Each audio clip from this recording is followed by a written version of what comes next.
welcome to another episode of Getting Hammered. This one coming to you on Valentine's Day. So happy Valentine's Day, everybody. I know some people hate it, but whatever. I'm wishing you joy nonetheless.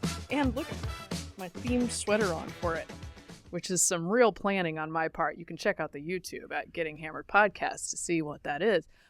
We got a lot going on. Of course, news broke right after we finished the podcast last week. Again, double news breaking. So we're going to get to the president's press conference. We're going to talk a lot of Super Bowl. I got an update from the Senate map that I think is important and some updates from Israel. But before we get to that, Vic, how's it going? Hello, Mary Catherine, and happy Valentine's Day to all of our listeners. Speaking of Valentine's Day gifts, your husband gave me a gift. It was for Christmas, but I'm only doing this now, and I'm enjoying his gift now. Nice. There's something weird about saying that, by the way. Mary Catherine, I'm enjoying your husband's gift. It feels great. On Valentine's Tell him Day. he was right. It feels amazing. No, what he got me, if you're wondering, is a power press. Mm-hmm. So it's a collapsible board. You put it on the ground. It's got pegs, and you put the handles in the pegs in a bunch of different positions to work out different push-up things. Right. You know, diagonals, and you work out your tries and your chest and everything else. And I began it this week. Nice. Now, as you know, I'm still recovering from sciatica. Yes, be careful. So I have to be careful. And then I had to look up the videos because the terminology is so complex. There are things like Russian twists, mountain climbers. I'm like, what positions are these? Well, this is for working out. Oh, this is for the workout. Okay, windshield wipers. What's happening here? Which Valentine's Day thing is this? Leg touch, you know? So I'm like, what is, yes, it's the Valentine's Day gift. Wrong gift. So starting that, it's very interesting for me, I would say, because I do push-ups. I mean, the weightlifting thing is not my problem. Right. It's the other section of. Have you seen the board? It's. Yeah. And there's abs, and then there's plyo cardio. You know, and I took 2 years Latin. I don't even know what the plyo is. What is the plyo? There's a lot going on. You know? So you need a personal trainer certification to read this board. Yes. No. So I watched the videos. I would say the trickiest thing for me in my bag is burpees. Okay, well, yeah, that makes sense. It's like, what's happening here? Because then you do the jump thing, and then I like jumping, and it turns out now I'm healed enough I can jump again. There So you that's go. really, the jump squats are great. Here's a fun one, skier. Oh, I don't know. Yeah, that song. yeah, and you have to move your legs back and forth. See, you have to watch the video I to didn't- understand. You can see my movement because they actually move their arms back and I forth. didn't know like the this. video. I didn't know that the board was capable of all of this. Oh my now gosh. I know. Well, board is only part of it, but as you can see, it's making a difference already. Mary Catherine, how are you? I am good. I actually, on a similar note, went to the gym yesterday and am very sore now because it's like the social dynamics of the gym. It's a little odd sometimes. And You I mean was at people are watching? No. I'll tell you about this is the interaction I had. I was right next to somebody. This is Orange Theory, so we're in like two stations, and we have our weights on the wall here, racked, and we were doing chest presses and like alternating whatever. Anyway, stuff with the arms and the shoulders. And I was feeling okay about. I was looking at my rack, and I was like, I do 20s. You were looking at your what? Oh, sorry. Dang it. It's a weight What did you rack, hear? Vic. I see. I see. Okay. All right. I mean, there's mirrors. I look at myself And the when way I work out. the way it works at this gym is that there's differing sets. So you might have a 25 as your highest weight, or you sure. might have a 20. You're I right. looked over and I was like, a 20. I feel comfortable with that. I'm not going crazy today. Okay. I'm going to do my presses with the 20s. Ooh, wow. And the girl next to me says, "Can I use your 20s?" Oh. She has the 25s. Oh, so now So now I have to decide, 15. am I going to tell this chick that I kind of wanted to do the 20s and I'm intimidated by the 25s? I'm not really intimidated. I was just frankly kind of lazy, but I broke and I said, "Yeah, sure. I'd love to do 25s. That sounds great." So we do the whole segment. With 25-pound dumbbells. And Mary Catherine. my shoulders are very sore. But you know what that means? That's a good feeling. I'm building muscle. Yes, you That's what shredded. That's what that You is. shredded that muscle, and now it's rebinding and getting bigger. Do you remember this? If only I weren't in my 40s, it would rebind so much faster. You know what? I want you to recall, though. I don't know if you remember this. Years ago, you and your husband were at our house, and at some point in time, we had broken up in the conversation, and you were talking with Kate, and we're talking about workout routines. Yeah. And you were just like, well, your big concern, though, with working out with weights is you don't want to bulk up.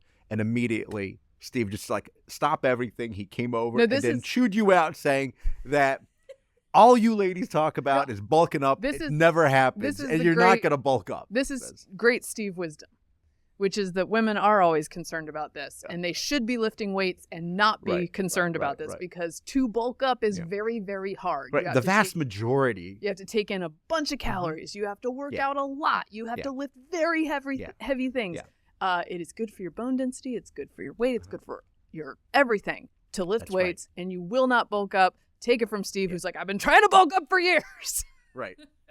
All the men in your life. You're not taking the powder protein drinks, you know. No.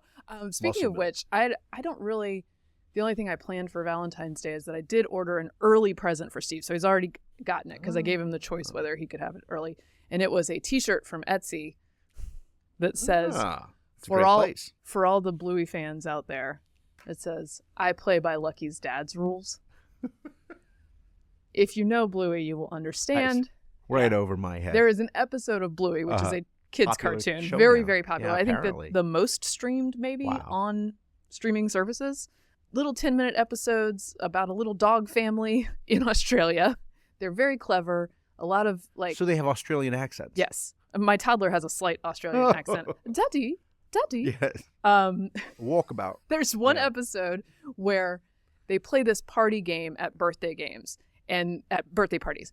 And the old version of the game in the 80s and 90s was tougher. Oh. So it's called Pass the Parcel, and you would pass a present in a circle, sort of like hot potato. And when the music stopped, you get to take a layer of wrapping off of the present. Oh my gosh. Now, in the olden days, there was only one present at the center of the parcel, and whoever unwrapped the last layer got the present.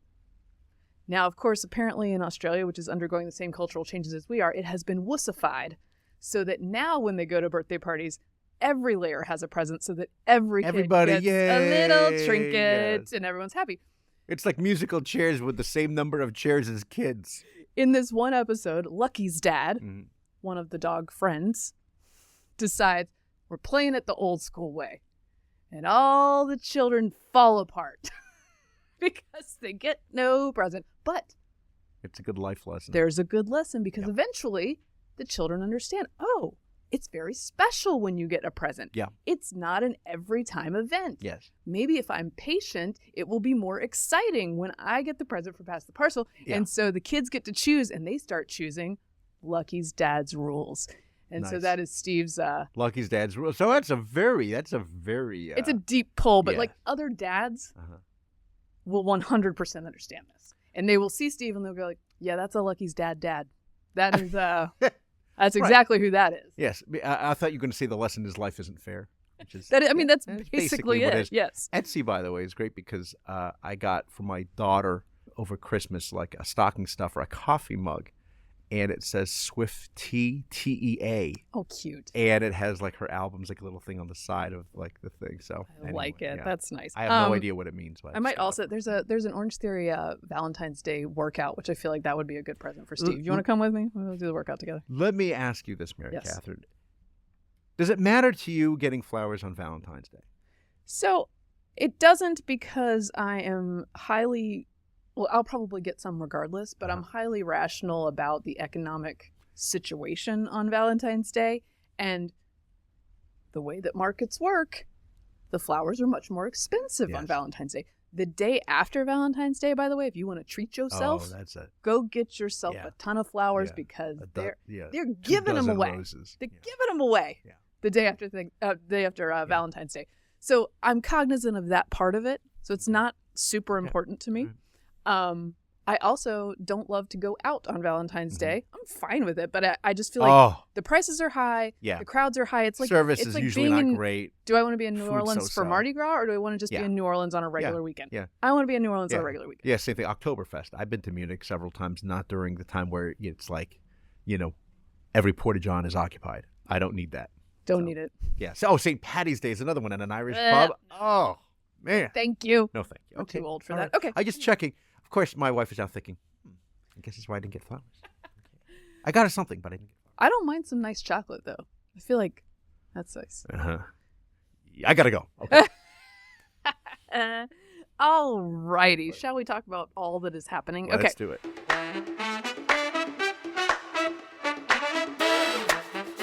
When we last left you, we had just gone over Robert Hur's, the special prosecutor's report, Just kidding. briefly, that broke right before we were done with Bombshell. the podcast, and talked about how it made reference to Biden's memory. And in fact, technically, he did meet the standards of what would be considered criminal behavior with these classified documents, which, by the way, any one of us would go down for. Yeah. Just so you know. Yeah.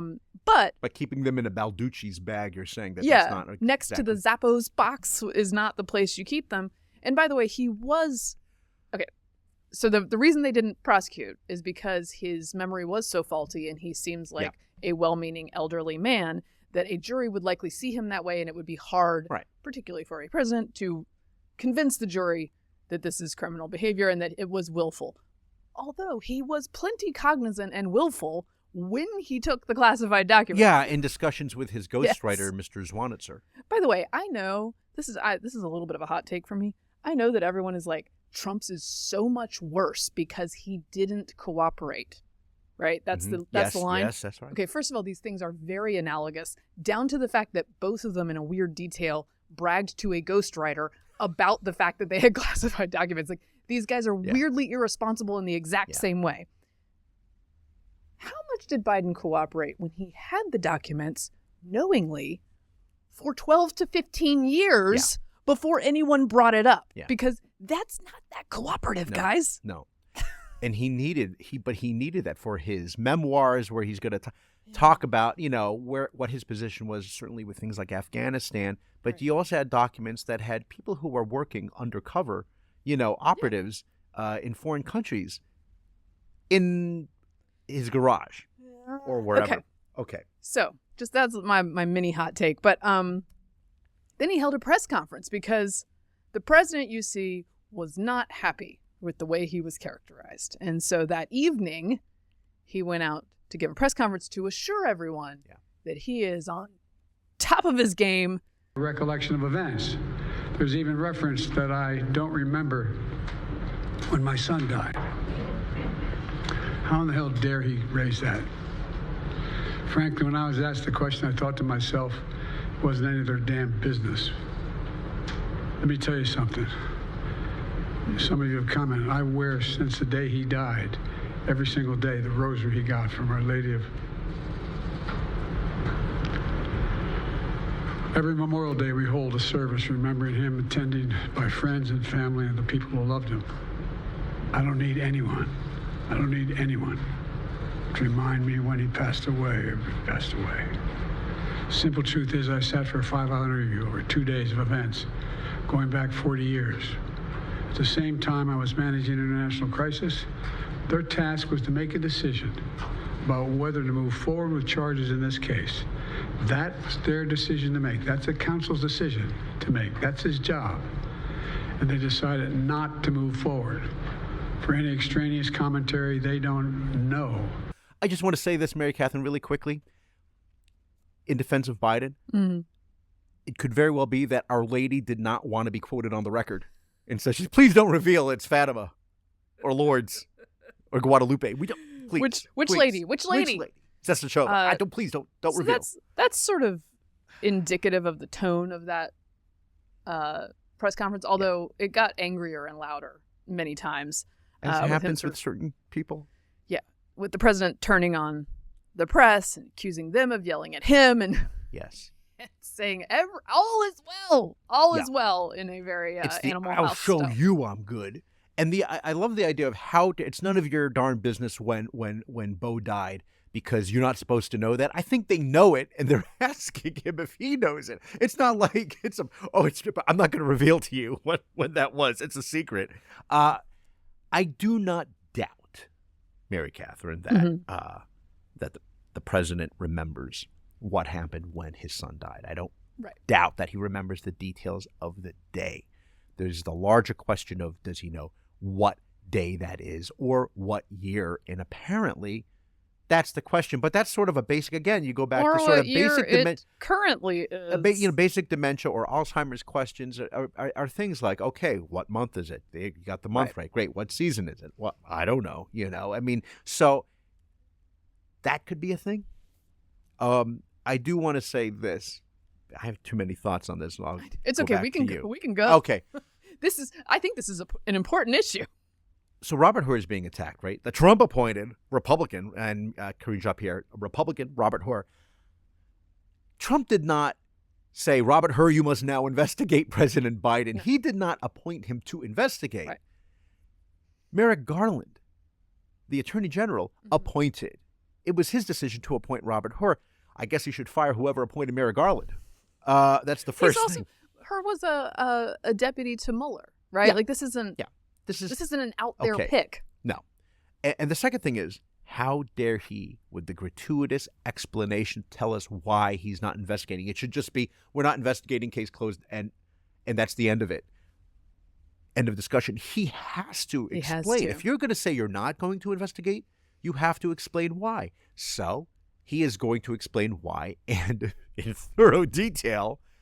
This is the situation we find ourselves in, and I kind of feel like in some ways Biden wishes that he found him competent and he should have stood trial. Well, the trial gets stretched out forever. You can fundraise off it. Trump has done that. This is the bind they find themselves in, which is, hey, I'm totally not incompetent. In which case, and my memory's great. In which case, okay, well then why aren't you going to face charges for what this report says hit the marks for an actual crime?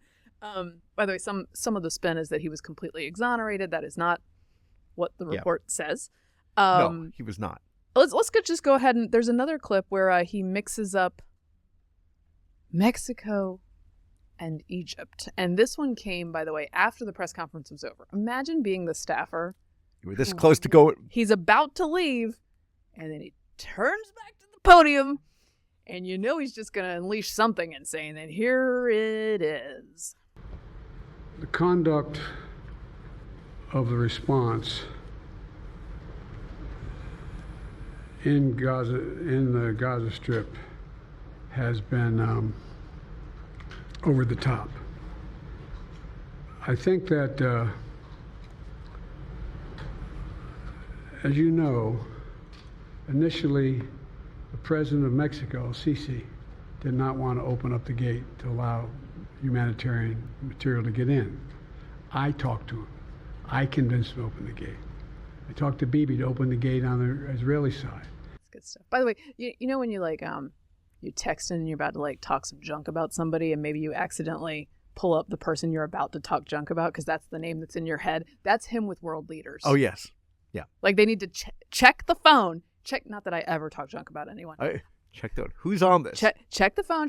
Triple check the number before he calls world leaders because we don't know who he's calling. So bad that Jeffrey Toobin on CNN. Yes, he's back on CNN. Oh my God. He was the first thing Jeffrey Toobin said after that was Mexico. Mexico. Where did that come from? I think we know where it came from.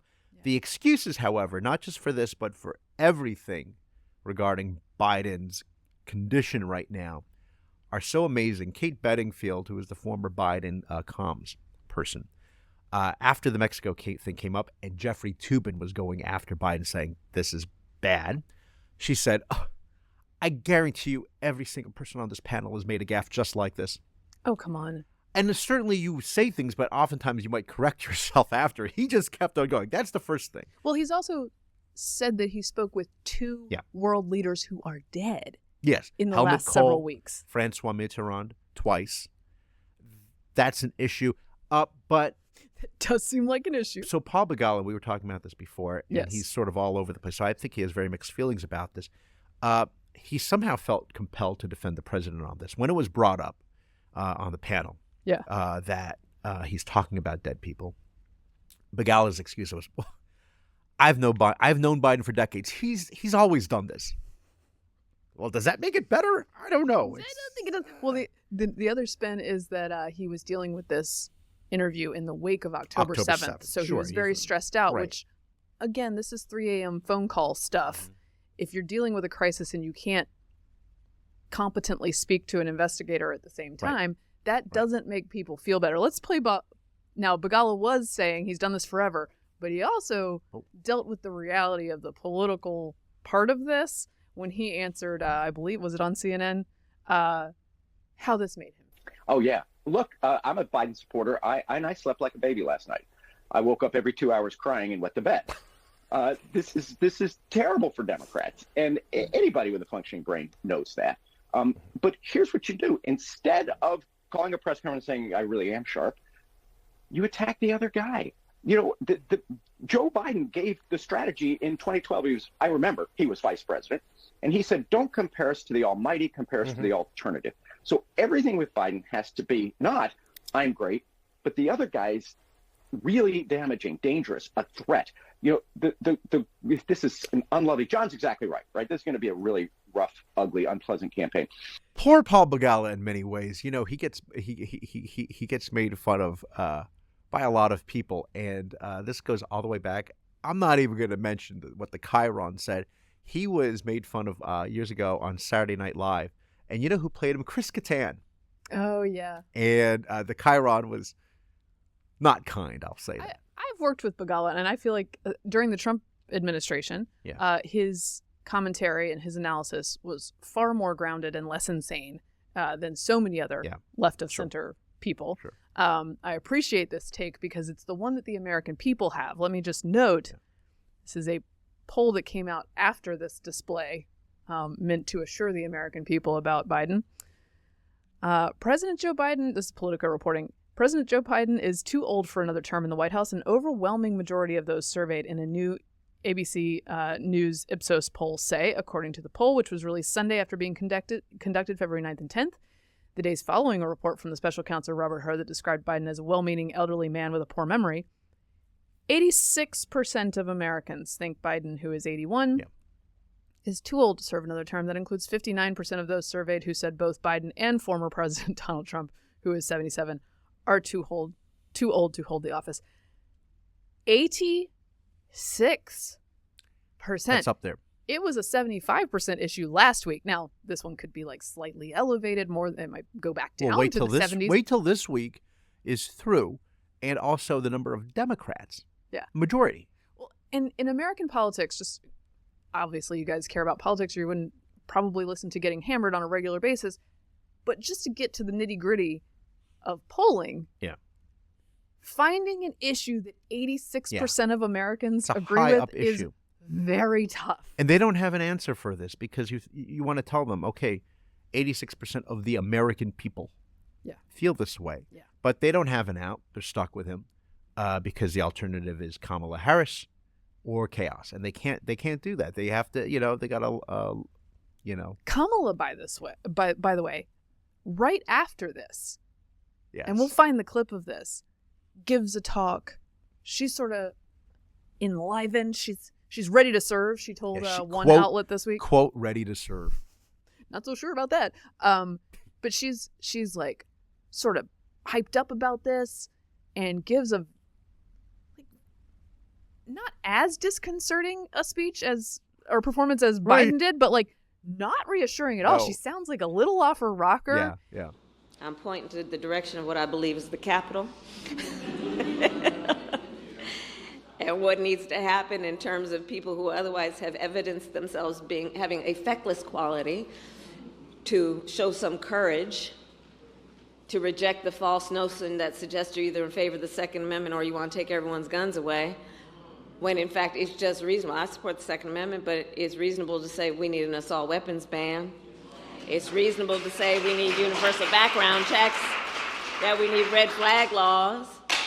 It's reasonable to say that if you want to deal with violence in the community, you also got to understand it's not only about mass shooting situations, which are horrific, and it's about everyday gun violence. Rambling, odd, as she always is, unskilled as a public speaker. Just the last kind of performance you'd want to turn in when it turns out you might have to be doing this job at some point. So that was not great for Democrats either. Meanwhile, I do enjoy this little bit of spin. Molly Jong-Fast was on MSNBC, and she had this to say about her and the rest of us and our thoughts on this. Norms are important, right? The reason we're so far along here is because norms have not been followed. I would say I don't think that Her is a good faith actor, and I think that 345 pages of that show that. I mean, he's not a neurologist, right? If you want to weigh in on legal things, that's fine. But, you know, the idea, and again, to fault someone for saying they don't remember during a deposition, when we've seen people like Dr. Anthony Fauci say that hundreds of times during a deposition, that's what you're supposed to say if you don't remember, because you don't want to be wrong. And so I do think he sort of picked up things that are tactics that people use, and went and sort of drew conclusions that were not his conclusions to draw. He's not a neurologist, right? First of all, to say that, you know, on the one hand, can I just using Anthony hold Fauci on. as a positive. Can I also just volunteer to be your vocal fry coach? Anyone just come to me. Maybe I can help you get out of this loop. I mean, it's not I love a good vocal. right? I love a good vocal fry, but that's not a good one. You love a good vocal fry? How dare? It sort of depends. Okay, who says it? Anyway, it? I know somebody was a great vocal just fry. like It's true. Just like during COVID, Mm-hmm. when you needed to be an epidemiologist to see that children going to school would be okay. Now. Mm-hmm. Here you must be a neurologist to see what's going on with Biden. Otherwise, you're not allowed to comment at all. No. Just shut your mouth. What you see, you can't. Shut your mouth. The New York Times, by the way, has an op-ed that notes, this is a neuroscientist chiming in, as an expert on memory, I can assure you that everyone forgets. In fact, most of the details of our lives, the people we meet, the things we do and the places we go, will inevitably be reduced to memories that capture only a small fraction of those experiences. It is normal to be more forgetful as you get older. I feel much better now. Broadly about speaking, voting for him. Memory functions begin to decline in our 30s and continue to fade into old age. Oh, good. So it's getting worse and worse and worse. Yeah. But here's the thing, and you know, our staff writer Drew Holden, our media analyst Drew Holden, he has done a lot of great work on this, and just yesterday did a whole comparison about, fine, you want to say that you have to be a doctor to make that pronouncement. Right. Two things. One, again, Her has to give an explanation, and that was his explanation, that he was forgetting things. If the Biden administration, by the way, feels that strongly and say that's not true at all, he remembers all these things, and we have the transcripts and they're redacted, why don't you unredact them and show us? Nope, not going to do that either. Well, that's the thing is they're not exactly disputing what Her said. They're just saying he shouldn't have said it. Show us the transcript. If you have the proof, if you have the proof. And the other thing, of course, is, as Drew Holden points out, when it was Trump, right? Oh, everybody was. Oh, full my goodness. stop. You don't need. We're going to find some doctors who will tell us, but you don't need to. You don't need an. You know he's not well. Now, this neuroscientist goes on to say, like, basically, age ain't nothing but a number, right? Like, sometimes you can be quite lively in your 90s. Okay, look, if the man were Dick Van Dyke, tap dancing out across the East Room, right? Nobody would have any issues with it. They'd be like, that looks like a man who's got it together. But he's not Dick Van Dyke, okay? And we're talking about a job of the President of the United States. Yes. I get it. People, I have these issues myself from time to time for whatever reasons, but I'm not running. I must think in the midst of all this spin, if you'll remember, let me congratulate us.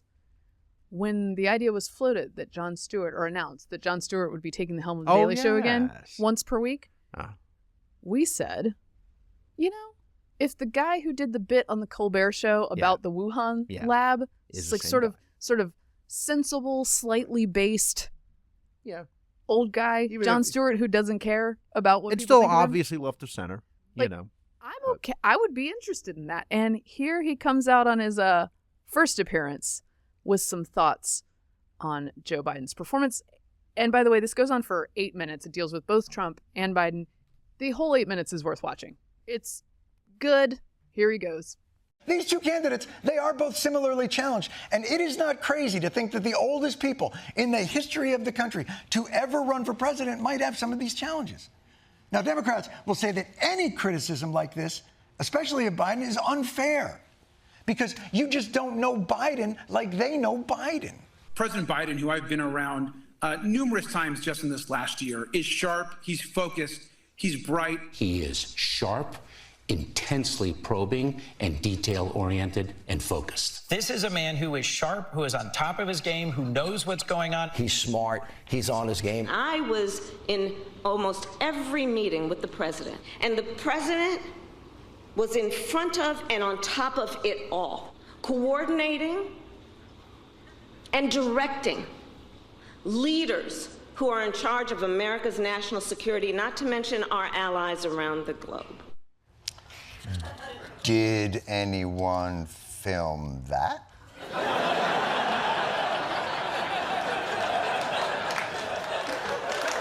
Because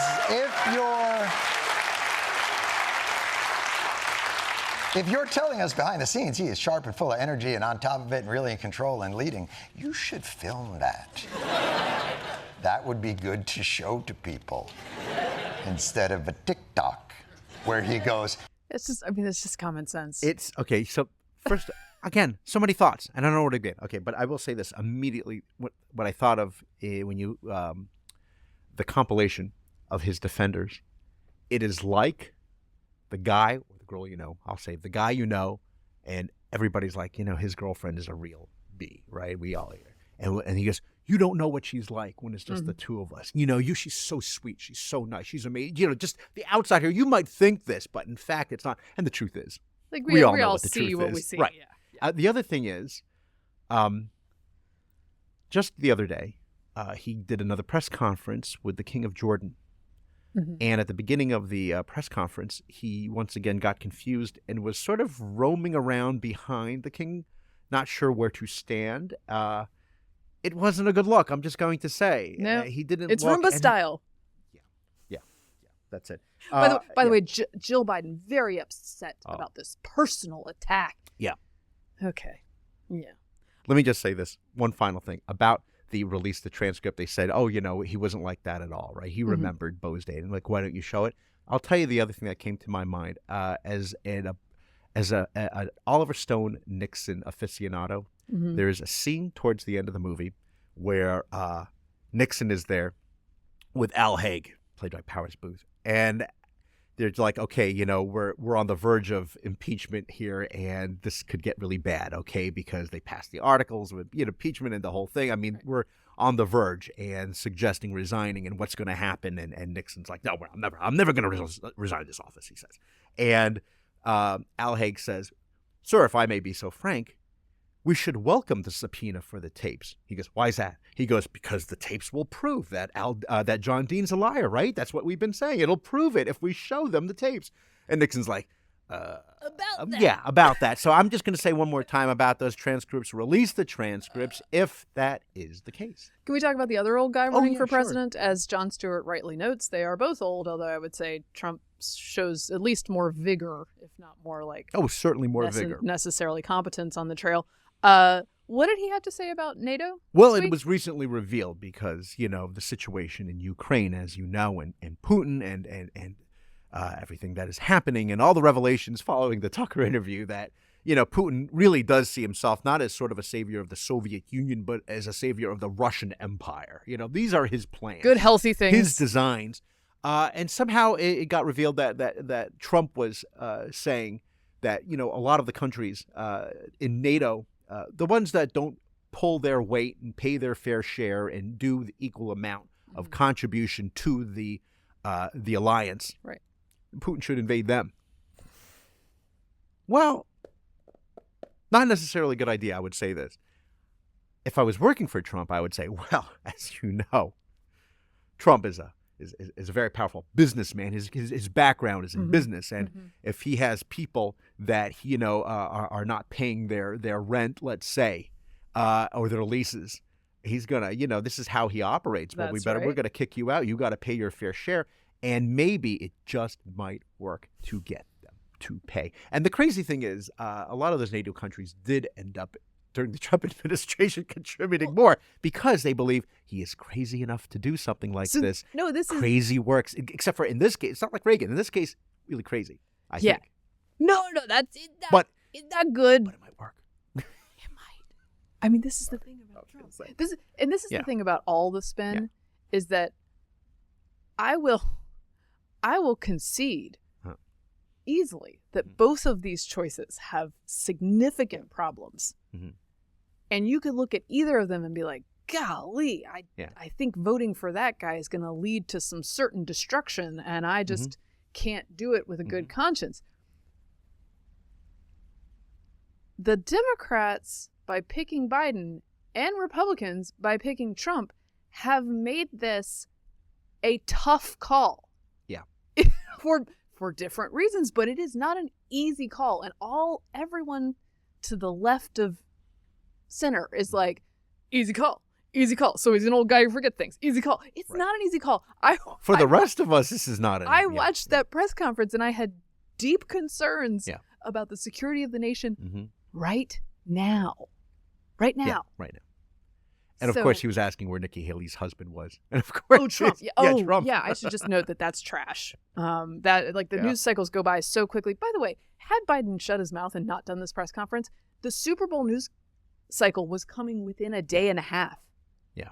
He could have. Now, it certainly would have been a problem because the American people see it as a problem that he has these memory issues and these health issues.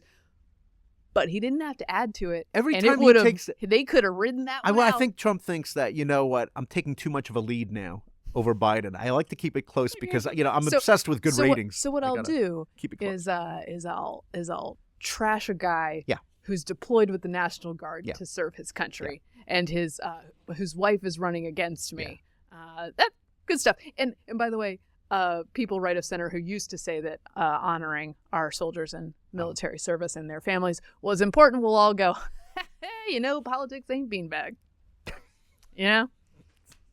Hey, toughen up, Buttercup. Yeah. Toughen up. He doesn't mean it. Okay. Speaking of the Super Bowl news cycle. Hey. We got to get to that. Okay. But just an hour. Just an hour. We might just do mental acuity Super Bowl. Okay. Is that all we're doing? I know. I think we're up. I think we're all caught up. Yeah. Okay. Super Bowl. What do you want to get to first about the Super Bowl? How about the game itself? Did you like the game? What did you think? What did you think the game itself? Really quickly. The game was obviously sort of boring for the first. Oh my gosh! Talk about a slow burn. Although it was like Baltimore and Pittsburgh or something. It was weird. In the olden days, not now. Baltimore is great. I understand. It was a weird combination of sort of like a bit incompetent and boring because there were a lot of fumbles, a lot of turnovers, a lot of penalties. But it got good. That OT. Not mad at that. It heated up just like the way they planned it. Just like the script said. Well, on Fox News Sunday, I was forced to pick, and I did pick the Chiefs. Yeah. Because betting against Pat Mahomes in the playoffs seems like a bad move to me. Although my heart was sort of with that sweet Brock Purdy. He's a kid, and you know what? He'll be back, that dude. Yeah, he'll definitely be back. He'll be back. So the OT was fun. I love that the Super Bowl is maybe our only remaining shared cultural experience. Apparently more people watched that not since like the moon landing, the ratings. So many. Another faked event. Yeah, another faked event. Again, where was the blast crater? No blast crater event from the lunar expansion module. Okay. And Biden didn't need to appear and do the interview. No, look, I'm happy if he doesn't. Politics and sports. He doesn't want to talk to 100 million people. No. You know what? It makes me happy that he doesn't because I don't care to see it. Yeah. But it's strategically not wise for the White House. It was also a great win. Except that he can't do it. Yes. It was also a great win for Latin mass goers. And how is that possible? Because the kicker for the Kansas City Chiefs, Harrison Butker, not only a Catholic, but a Latin mass guy. Look at that Go guy. crazy. So I guess Pope Francis was rooting against him. There was a lot of... Sorry, it's a little joke for some of my Catholic friends there. That's niche. I like it. Yeah, it's very niche. There's a lot of Holy Spirit on the football field. Yeah, a lot of people openly talking about their faith. Including Mahomes. Yep, it's good stuff. Okay. What was not great stuff, by the way, I'm going to do a little bit of buzzkill here. Okay. Because I want to get to the commercials. Sure, and halftime. Yeah, halftime. I want to talk about that. But before I get to that, Travis Kelce, who I like in general, yes, opened up on Andy Reid, his coach. Oh, yeah. In the second quarter, I believe it was. That became a meme. Yes, it became a meme And I actually used it as a meme. I read your meme. And then I felt a little guilty for using it as a meme because I actually think his behavior was very bad. And I'm not a sensitive lady. Mm-hmm. I watch a lot of sports. This seemed out of line to me. It seemed disproportionate to what was happening on the field. We were just in the second quarter. It's not that it's not important. It's obviously Super Bowl. But, like, you're a grown man. Yeah. You're very good at your sport. He is your coach. And he's an old guy. And you were like, what is he, like 6'5", 6'7", and gigantic? You and can't control these guys. And They're like giants knocked. who make millions of dollars. He body checked Andy Reid and got in his face and yelled at him. And I just thought, that's not how you do that. It's bad sportsmanship. It's bad for the team. Does anyone, in fact, know what exactly I think he was just mad that he got taken off. Okay. I mean, it's the kind of thing that you're supposed to keep in the locker room. You're going to have these issues. You yell, go ahead, have it, but not out in front for everybody to see. So, well, here, I'll play a little bit of Kelsey talking about it, because I really thought if it were me, because he's got all this goodwill and everyone's watching him all the time. So, like, get it under control. If it were me, while accepting the Super Bowl trophy, I'd be like, I just want to shout out to my coach, who I was like a little out of line, and I apologize. I would just do it there. Yeah.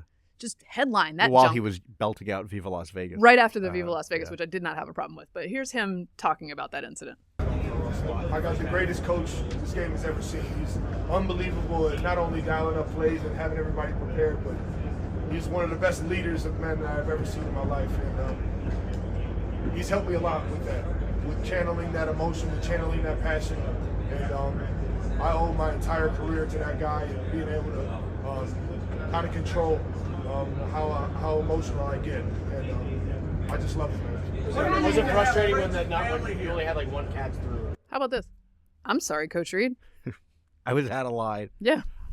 I'm really passionate. That's what I really want. I want to win as much as he does, and so I'm just going to yell at him about it, and I get all riled up. Again, I don't think they get paid a lot of money. I know coaches get paid. Andy Reid gets paid a lot of money. I get it. But trying to corral these guys into doing and not committing penalties because of things like taunting and unsportsmanlike conduct that, is going to cost you 5, 10, 15 yard penalties. But they're like, it was worth it because I got in his face. It goes back for me to another great Oliver Stone movie, Any Given Sunday, and the late, great Jim Brown. Okay. He tells Al Pacino, he says, it's just not, dealing with these guys. I mean, it's hard to, just coach these guys. Forget about going back to college. He says, you got to go back to high school. That's where it's purest. It's purest, and they're not going to do stuff like this. Yeah, I mean, look, it's an aggressive. Unless it's Varsity Blues. It's an aggressive sport with a lot of aggressive people in it, hyped up on like the most stakes and most emotion. In the center of it all. That you can possibly be on. But I just thought, not good sportsmanship. Say you did wrong, possibly take a little punishment for it. But here's the thing: we don't punish winners. Like, the afterglow of this was just Travis and Taylor dancing out at the clubs. But the best part of any clip on the internet is not Travis and Taylor. It is Jason Kelce in a luchador mask wandering around Vegas. Wow. Drunk off his ass. Oh, yeah. Almost falling into plants. I mean, it's fantastic. And, shout out to my favorite character. Jason Kelce's wife, Kylie. Character. In the script. Yeah. Jason Kelce's wife, Kylie, would not go so far as to wear any Chiefs that. People gear. are noticing that. She wore Bearcats gear, which is, of course, where both Kelce's played in college. Mm-hmm. And Cincinnati. It's red, right? Yeah. Cincinnati Bearcats gear. But I just want to shout out to her because that's the opposite of a thing that I have ranted about before, which is I'm wearing Tennessee orange for him. Okay? Oh, yeah. This woman has a team. Yeah.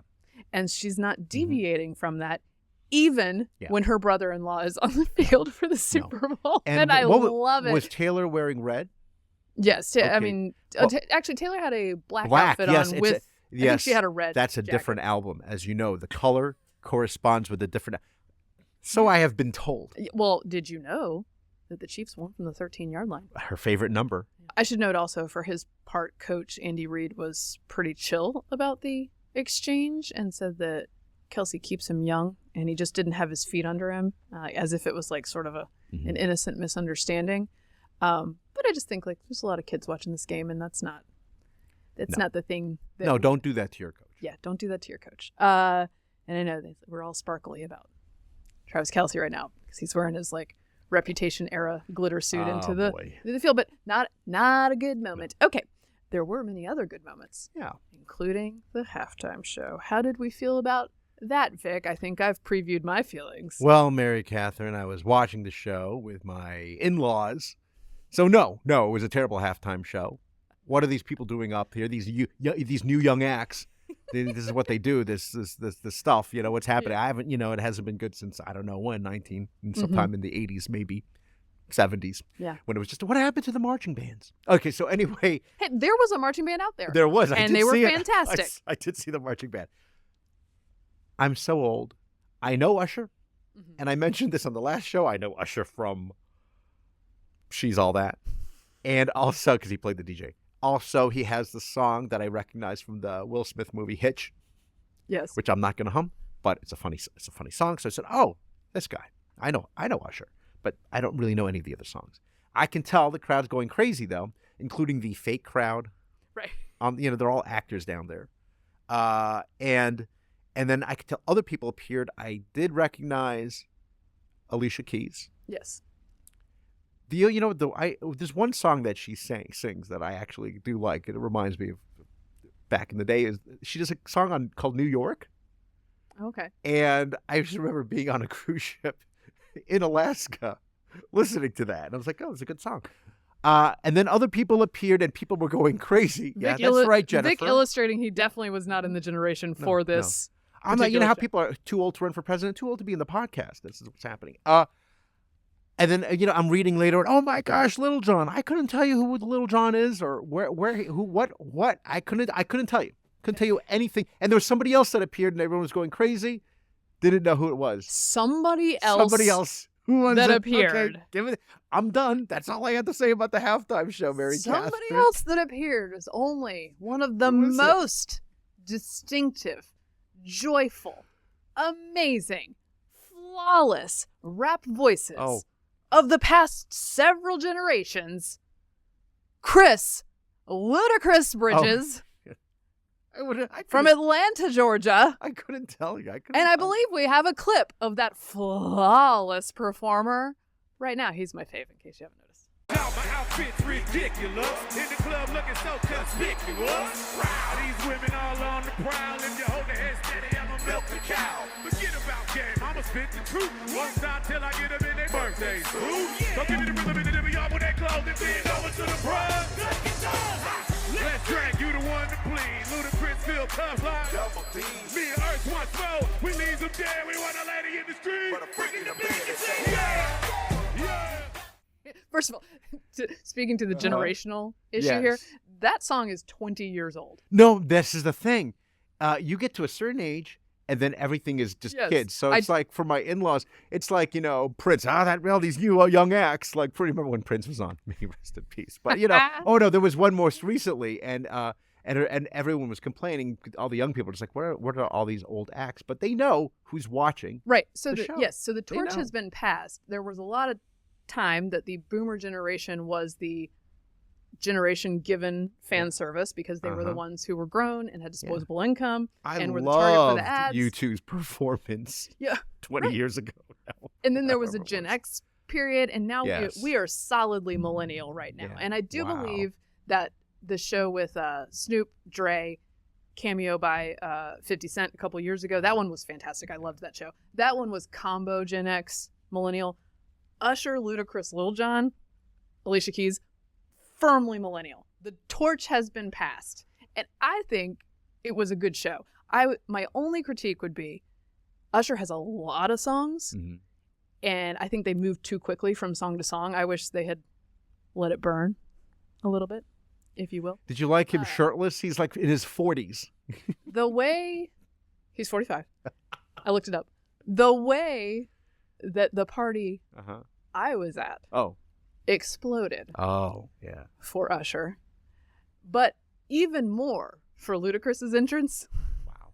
Because the man is a crowd pleaser. He's a crowd pleaser. My kids asked a lot of questions like, why are you all dancing and singing to this? How do you all know the lyrics? 'Cause you'll have your parents staring at you, what is this stuff? And you have your kids staring at you, what is this stuff? Every millennial mom in that room, having had one or two cocktails, was like, bend over to the floor and touch your toe. I mean, they're like, I'm a lady in the street, but I'm freaking a bed.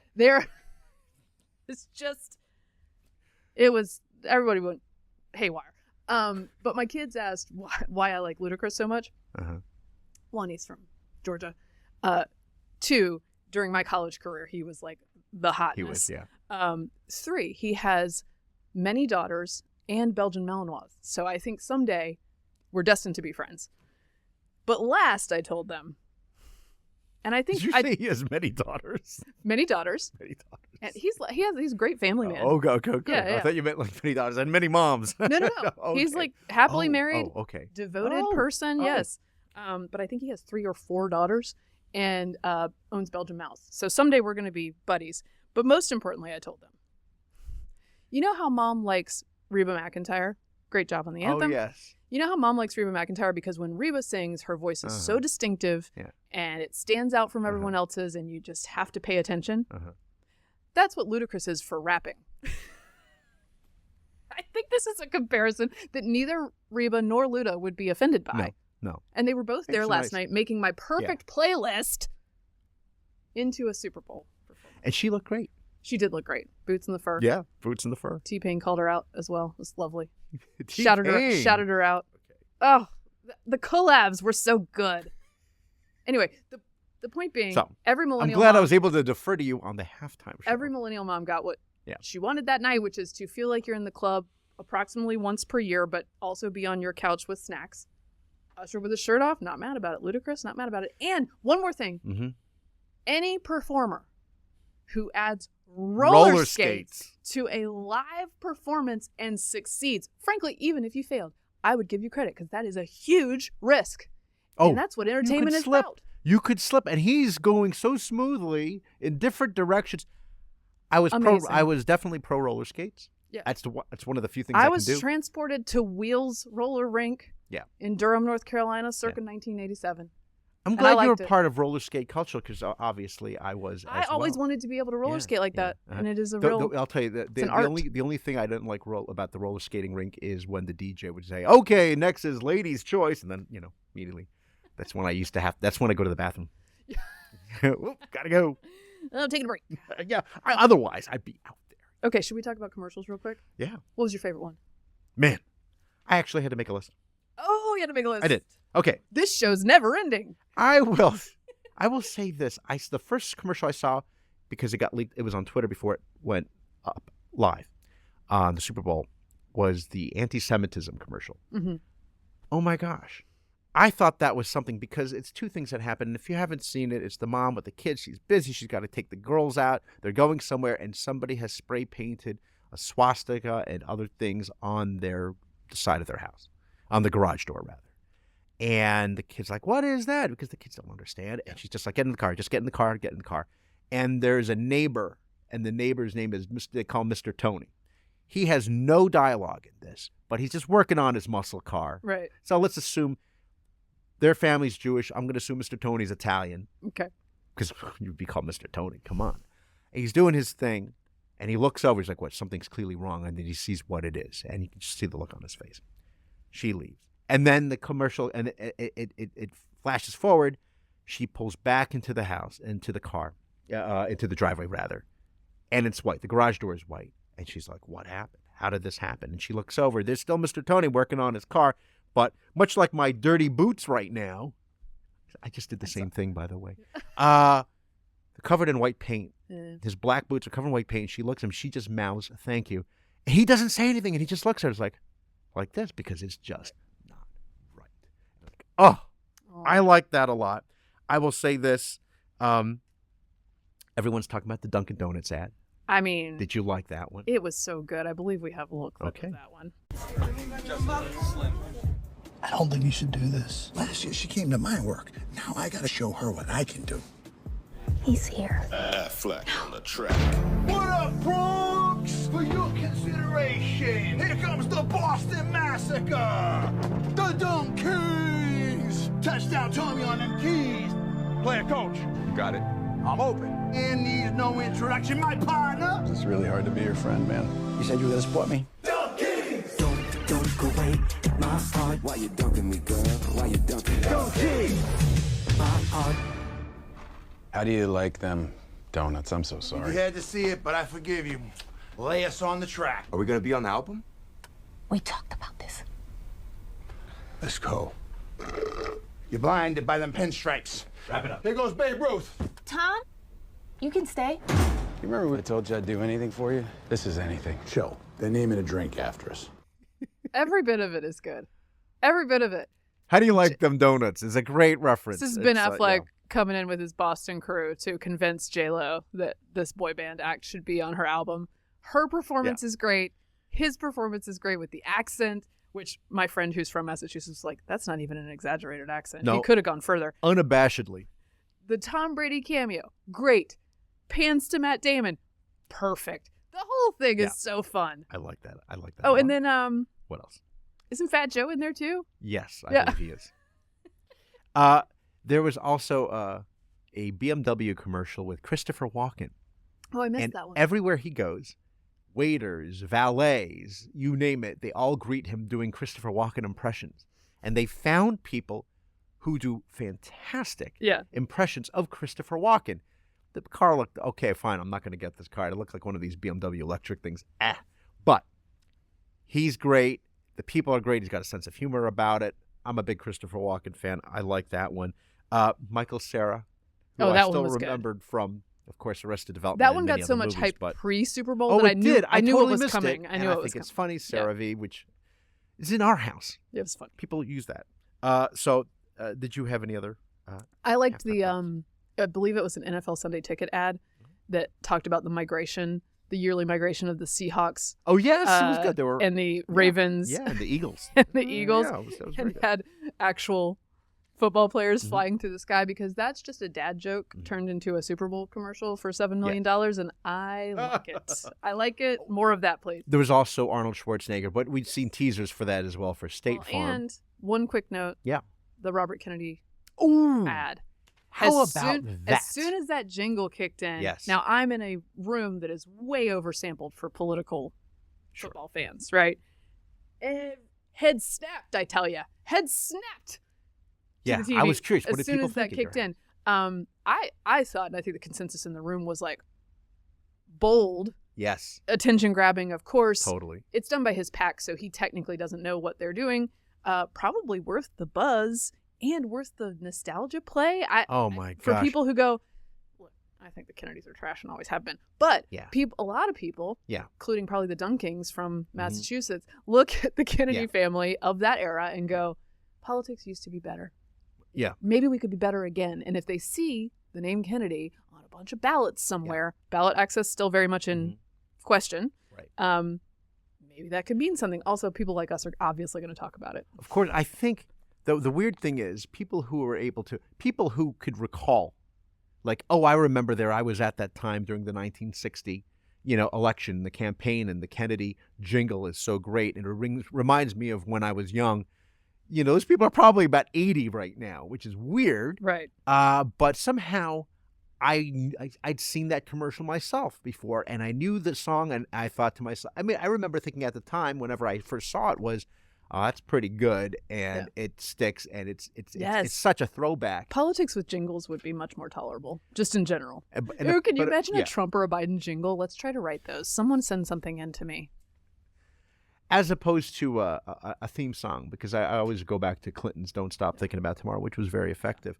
Biden's would be memory, memory, memory, memory. Oh, wow. The Kennedy family not happy about that, by the way. Yeah. It's his uncle, but I thought it was maybe it's effective. But then I thought it was good. Then he gets a whole other news cycle about them being ticked off about it, right? Absolutely. Okay. Absolutely. We have no time left. No. So what I'm going to My do. goodness, the clock. What I'm going to do is quickly run through a couple of stories. First, that Israel is continuing its ground operation in Gaza and airstrikes in Gaza. In Rafah. They are way down in Rafah at this point. Of course, many of the left saying don't touch Rafah. There's all these civilians there. As usual, the Gaza authorities saying you've killed 1 billion people. These figures are not... the Gaza Health Ministry. These are not reliable figures. Just keep that in mind always. And on the night of the Super Bowl, Israel announced that they rescued 2 hostages who have been there since October 7th. Yeah. 2 men, because the men, of course, have been, stuck there. A few women still as well. And Argentines. still the children. The 1-year-old and the 4-year-old, I believe, with their family. But 2 men came home. Yeah. And that is so encouraging, although the whole thing is so hard. They were promised that they would get their medication during their time in captivity, but they Way to go, Red weren't. Cross. But they didn't get that.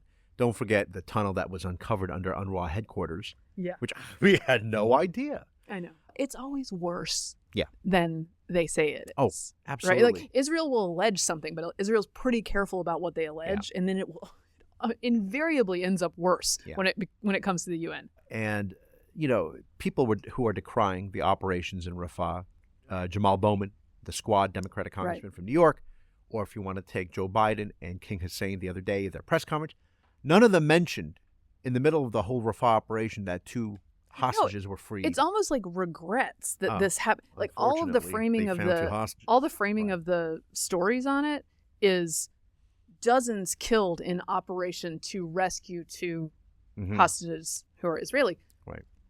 If they would give back the hostages and stop, and Hamas stopped being in charge of Gaza, this wouldn't need to be an operation.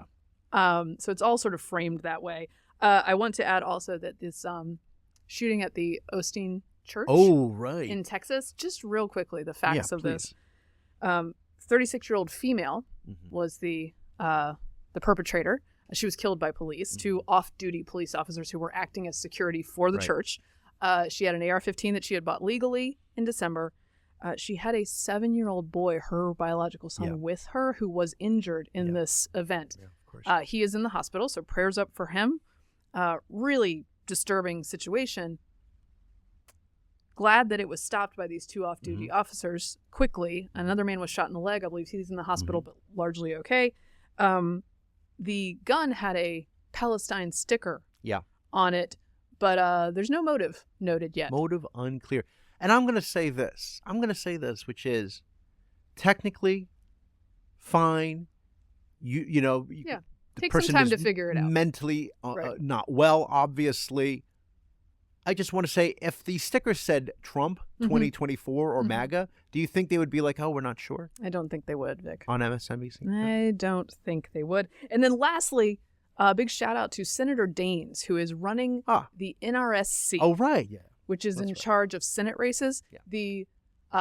The map for Republicans, as we refer to it in political circles, is very good for Republicans, meaning that they're not defending as many seats in tough states as Democrats are. So chances are pretty good for them. Yeah. Now, with Trump at the top of the ticket, in all likelihood, does that get trickier and trickier? Yes, it does. But Senator Daines is making a bunch of moves to make it easier for Republicans, including recruiting none other than former Maryland Governor Larry Hogan to run in Maryland, which is a blue state, where he nonetheless, as a Republican, has won by impressive margins, even with Trump at the top of the ticket. He is not a big conservative. He's a Maryland voter Republican, right? He has to appeal to them. It is Maryland. But this will force Democrats to spend a lot of money in Maryland that they had not planned to spend. Other victories have come in West Virginia, where Manchin will not be running. The only Democrat who could win in West Virginia, Jim Justice, the Republican governor, is running there. And finally, in Montana, his home state, Trump endorsed Tim Sheehy, who is the military veteran, running to be a senator there. There was another sort of more MAGA-leaning guy, Matt Rosendale, who was going to try to get Trump's endorsement. And I am betting that Daines had a lot to do with heading that off. And that makes things much easier for Republicans in that state. The key for them is wanting to actually win. I'm just going to say that. Because Mark Levin had sent out this tweet about Larry Hogan running and saying, Rhino, don't vote for him. I'd rather have no loaf than half a loaf. Good. No, one of my first thoughts when I read about the several victories of Senator Daines that were competent and well managed, I thought to myself, how long before we fire this guy? Oh, yeah. because like we don't want this. Yeah. Too much of a good thing, Mary Catherine. I'm tired of winning. No. I'm tired of winning. Yeah, much like this show. Okay, that wraps up this episode of Getting Hammered. Remember, you can subscribe to us on iTunes, Google Play, and YouTube. You can follow me on Twitter at Victorino Mattis. I'm at MK Hammer on Twitter, at MK Hammer Time on Instagram, and you can follow me for all sorts of ludicrous news if you ever need any. Thank you for being here. Thanks for getting hammered responsibly. This has been a Nebulous Media Podcast.